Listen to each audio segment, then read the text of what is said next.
Waking up to day 4 of the road trip. We had a pretty good time on Fins and Things Trail in Moab yesterday, and we're going to make some breakfast and hit the road. Making toast for breakfast this morning. Got some of my cousin's homemade jelly and all the camp supplies strewn out on the tailgate. I think this tailgate's going to work pretty well for camping purposes once this rack's gone. We finished cooking the eggs and then hit the road. Hoping to make it somewhere in Montana, I think today, maybe like Butte or somewhere around in there. We'll just kind of see how things work.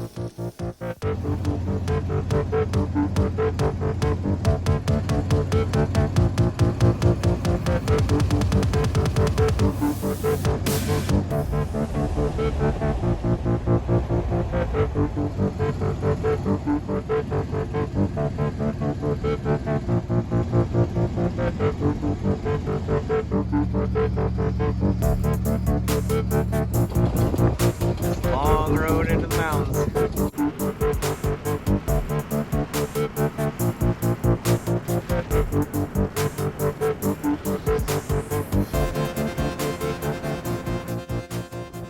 Well, we're here in Idaho.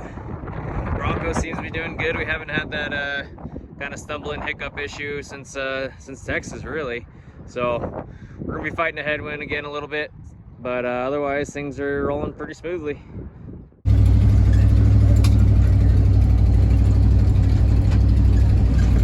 What the heck is that thing up there? I always see this weird cavern looking thing up there. There's a road going up to it. Doesn't look like it's private property or anything. I think we're allowed to be up here. It's gorgeous here.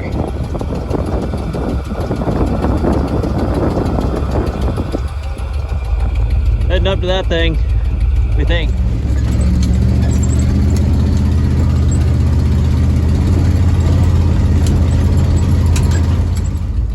I think we ought to be able to make it up there.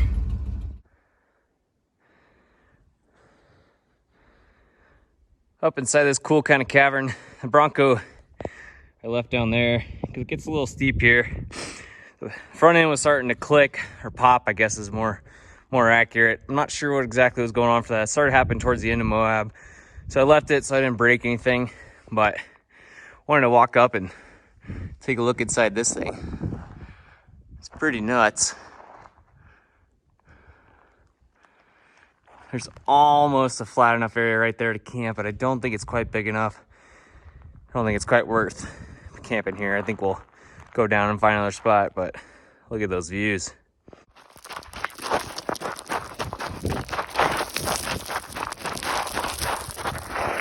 Whew.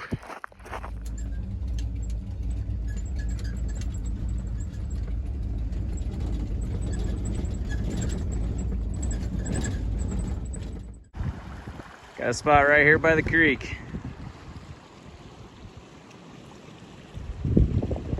It's free camping, donations.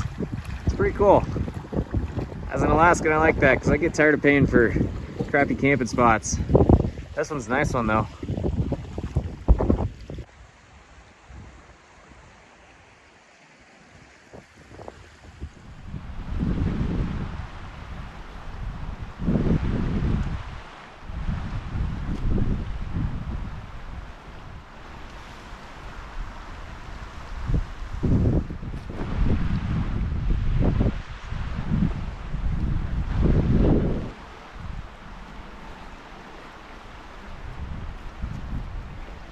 The Texans complaining because it's cold.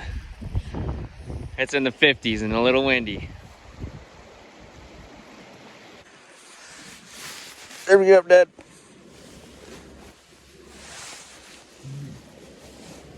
Huh? What? Is that time to get up? Oh.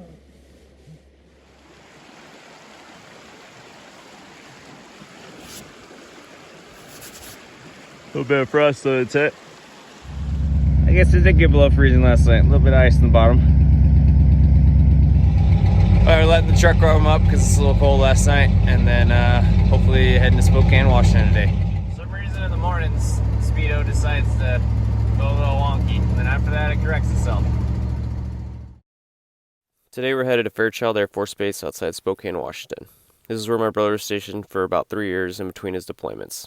Tomorrow is May 3rd, and that marks the 9-year mark from the KC-135 crash in Chonarira, Kurdistan, killing my brother Tyler, Tori, and Trey. Its call sign was Shell 77, and my brother was the pilot, Tori was the co-pilot, and Trey was the boom operator. There's a ceremony honoring the crew tomorrow, and it's honestly pretty special that we're able to make it, considering that it was just mere coincidence that we were on this trip at the same time.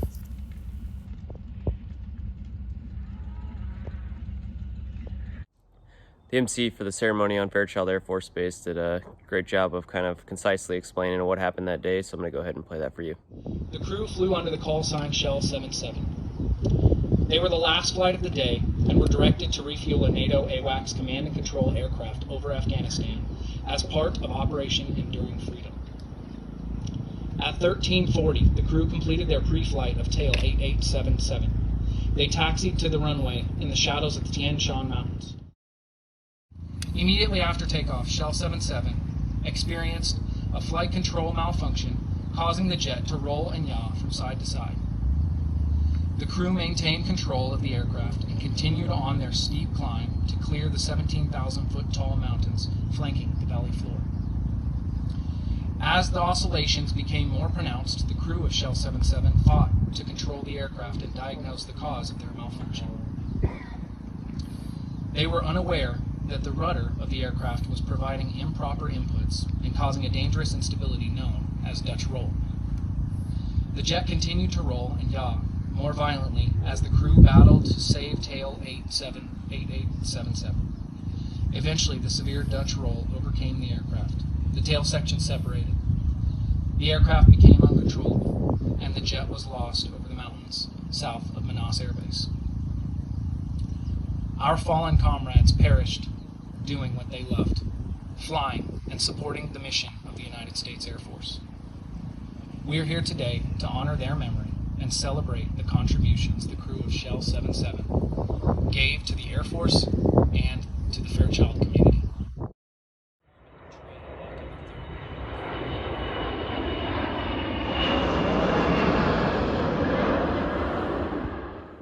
So unfortunately, while we were about a half hour outside of Spokane, I was heading up I wouldn't even call it passes, maybe a mile or two of climbing, not super steep grade, maybe 5%.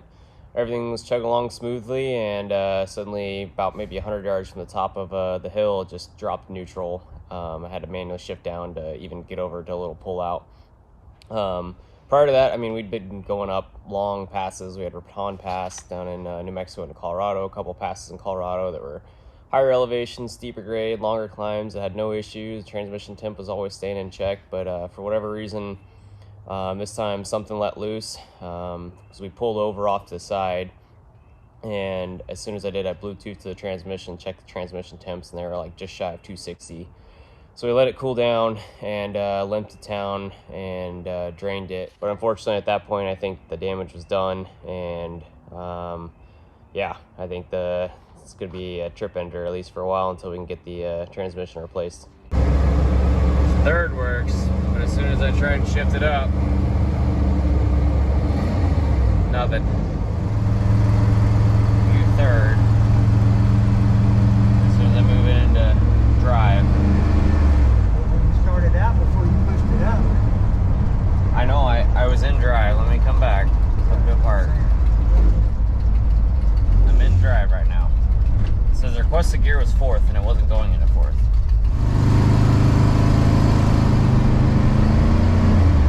And then just popped into neutral there.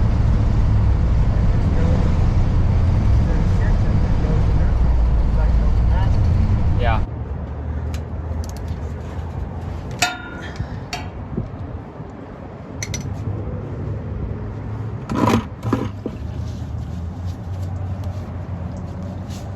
I hope that comes out of my jacket. Very good.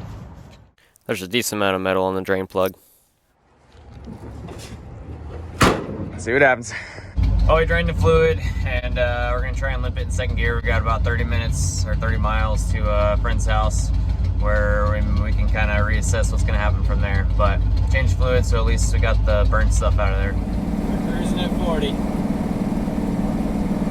Holding up traffic. Well, we made it, not without getting pulled over by a cop and Apparently there's 911 calls, or multiple 911 calls, that there was a old Blazer that I think I'd take offense to old, and it's definitely a Bronco, not a Blazer, but they were worried that we were not gonna make it or something. I don't know exactly, but anyways, we ended up heading down Sprague to stay off the highway and not cause any more problems. Luckily we made it here in second gear, and we'll just kind of see what happens from here. So I spoke with the transmission company, and after a couple calls, I think we figured out that the overdrive band let go, and that's why we're not getting into fourth gear. So we can't drive to Alaska doing 45 miles an hour. We still have 2,400 miles left to go.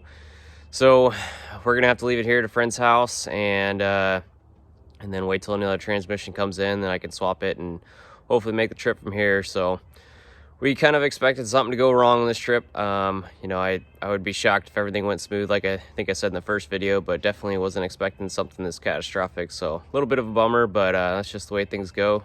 So as soon as we get the new transmission in, we'll get it swapped and keep the trip going. It'll probably be a couple weeks, honestly, before that happens, unfortunately. Well, sorry to subject y'all to an additional video listening to the exhaust leak. I know it's something obviously we noticed a long time ago and tried kind of tightening up on the flanges, which didn't really work. I think we're gonna have to put a different gasket of some sort in there, but anyways, I know it's kind of annoying, so hopefully we can get that issue addressed while we're down for working on the transmission.